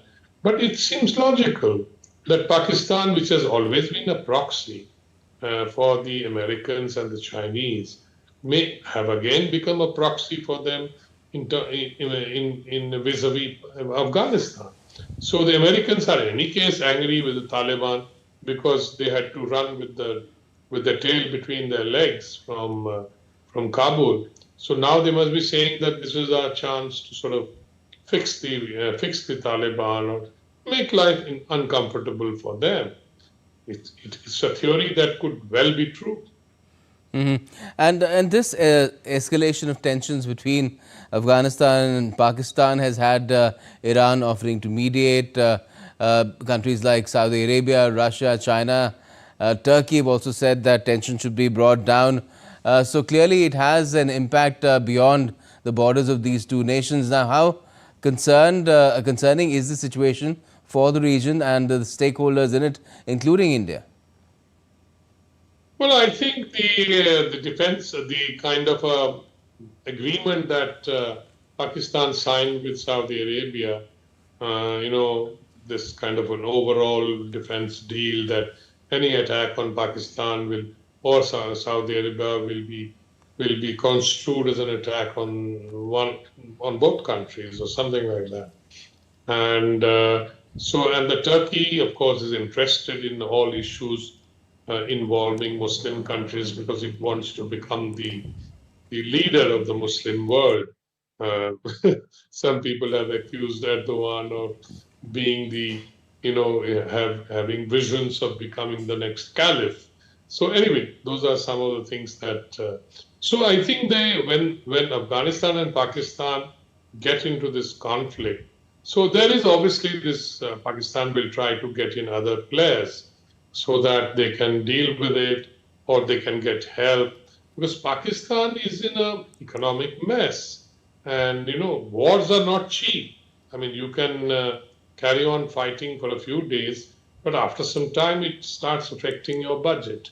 So I think those are some of the problems. Maybe Pakistan will start asking Saudi Arabia for money, which they do all the time, and Turkey for whatever weapons or drones or something like that.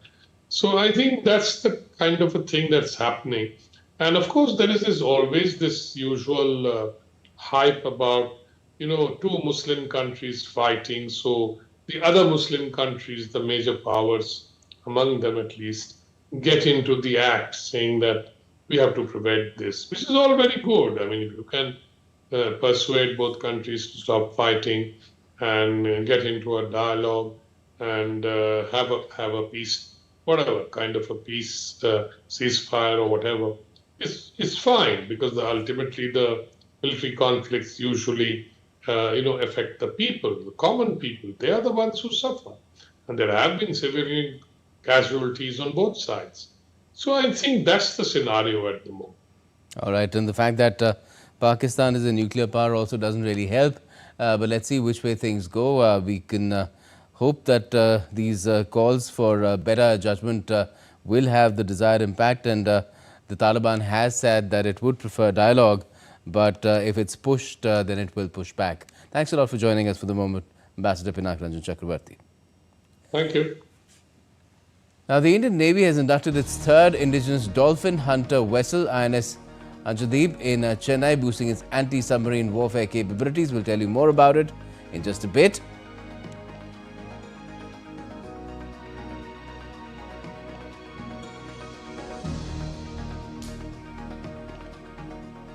And President Draupadi Murmu has created history by taking a sortie in an indigenous light combat helicopter called Prachand as well.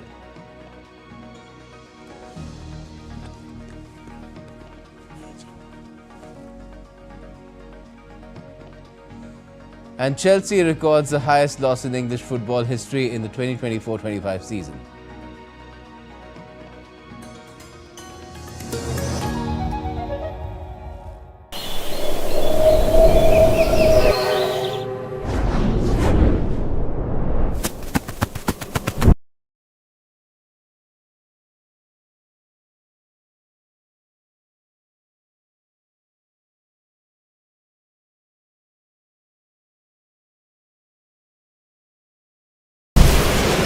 Tamil Nadu.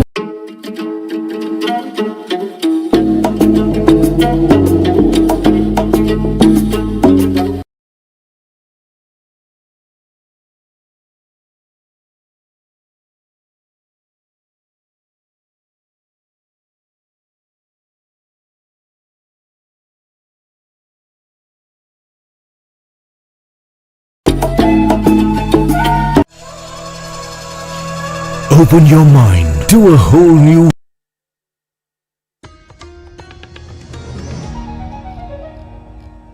Welcome back. You're watching DD India News Hour. I'm Gautam Roy. Now, the Indian Navy on Friday commissioned its anti-submarine warfare shallow water craft INS Anjadeep in Chennai. The third vessel of the 8-ship anti-submarine warfare shallow water craft project was commissioned by Navy Chief Admiral Dinesh K. Tripathi. Anjadeep is a state-of-the-art vessel specifically designed to address the challenges of the littoral combat environment, coastal and shallow waters vital for the nation's security. The vessel is engineered to act as a dolphin hunter, focused on the detection, tracking and neutralization of enemy submarines in coastal areas. Its induction bolsters the Navy's capacity to safeguard India's vast maritime interests and coastal approaches, including Tamil Nadu and Puducherry, marking another key step in transforming the Indian Navy into a formidable builder's navy. And addressing the commissioning ceremony, Indian Navy Chief Admiral Tripathi echoed the vision laid out by Defence Minister Rajnath Singh, stressing that indigenization in defence production strengthens operational preparedness and national security. Our Raksha Mantri Shri Rajnath Singh ji had said that indigenization in defence production enhances operational preparedness and strengthens national security. In that spirit, our pursuit of Atmanirbharta, both in intent and execution, has ensured that the ship enters service with robust capability and operational effectiveness from the very outset, with minimal shipbuilders' liability. And President Draupadi Murmu created history by flying a sortie in the indigenous light combat helicopter Prachand in Jaisalmer on Friday.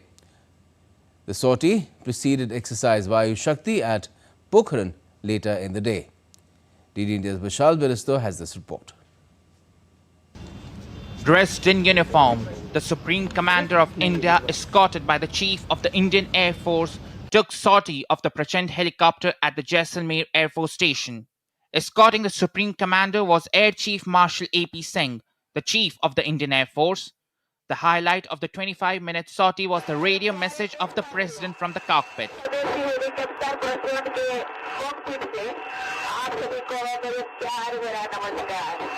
President Murmu has also flown Sukhoi 30 MKI and Rafale on October 29, 2025. LCH Prachand is a prominent example of the self-reliant Indian forces, said the president of the country, who's also the supreme commander of the Indian Armed Forces. In her 25-minute sortie, she gave a clear message to the world and also to the enemy that Indian forces are always ready for any eventuality. Quite a message also for the women empowerment across the country. With cameraman Shiv in Jaisalmer, this is Vishal Baristo for DD India. Artificial intelligence company OpenAI has announced a massive $110 billion funding round, valuing the company at $730 billion. The investment comes as OpenAI races to meet the growing global demand for artificial intelligence tools and infrastructure. Alongside the capital raise, OpenAI announced strategic partnership with NVIDIA, whose advanced AI chips are widely used for large-scale AI training. The move highlights intensifying competition in the global AI sector. Now, in this era of AI, India's startup ecosystem is touching new heights. At the India AI Impact Summit held in New Delhi recently, hundreds of startups, investors and tech experts from India and abroad participated. The event witnessed special discussions on the rising number of unicorn startups in India and the future of agentic AI. Take a look at this report.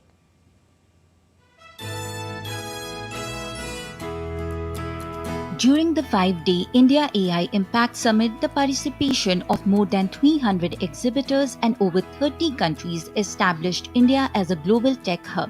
More than 10 thematic pavilions showcase new AI technologies. AI-based solutions are being developed in sectors such as health, fintech, education, agriculture, and e-commerce. On the strength of these innovations, several startups are transforming into a unicorn, which is a company valued at over $1 billion. The special attraction of the summit was agentic AI, smart technology that not only follows instructions but also takes decisions on its own. Its use is rapidly increasing in customer support, medical diagnosis, data analysis, and government services. The clear advantage that we got by participating in the program was to understand macro level language models, macro level voice models, which we could use it in our daily operations. We have our own models for quality assessment of agriculture crops pre-harvest and post-harvest, particularly in maize, and how to improve it by making it in a hybrid model with present LLM models and present voice models as well.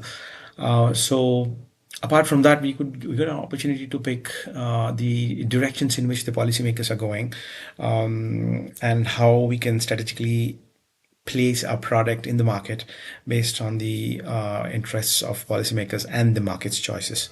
The presence of foreign investors and global companies gave Indian startups an opportunity to connect with the international market. With investment, mentorship, and technological collaboration, this ecosystem is becoming stronger. The rise of startups and the growing power of unicorns and the new thinking of agentic AI all signify the fact that India is ready to harness new technology for the betterment of humanity. Jyoti Dafidar's report for DD India from Bengaluru. Let's now turn to sports, and the all-important Super 8 clash between England and New Zealand is underway at the R. Premadasa Stadium in Colombo. New Zealand, who won the toss and opted to bat first, are fielding now and unchanged playing 11. England have made one change as Rehan Ahmed replaced Jamie Overton. New Zealand scored 159 runs with a loss of 7 wickets in their batting. Opener Tim Seifert scored 35 while Glenn Phillips scored 39. For England, Adil Rashid, Will Jacks and Rehan Ahmed picked 2 wickets each. By the time this report came in, England were at a score of 97 for the loss of 4 wickets in 14 overs, needing 63 runs in 36 balls. Abhishek Sharma and Hardik Pandya struck blazing half-centuries as India thrashed Zimbabwe by 72 runs in their must-win Super 8 match to keep their semi-final hopes alive in the T20 World Cup Super 8 in Chennai on Thursday. India are now to face the West Indies in a virtual quarter-final on Sunday as the winner will enter the semis, while the loser will be knocked out. English club Chelsea have recorded a record-breaking $478.8 million pre-tax loss for the 24-25 season, the highest in English football history. UEFA's figures show Chelsea's overall revenue was significantly lower than some of their Premier League rivals.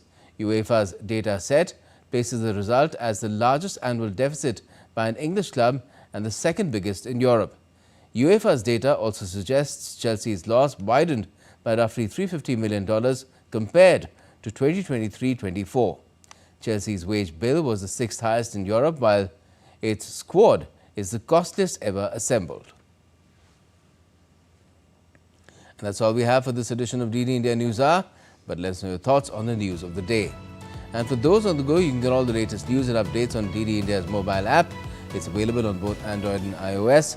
Just scan the QR code on the screen and download the app right away. And we'll be back with more news as it breaks here on DD India. I'm Gautam Roy from all of us here in Delhi. Thanks for watching DD India News Hour.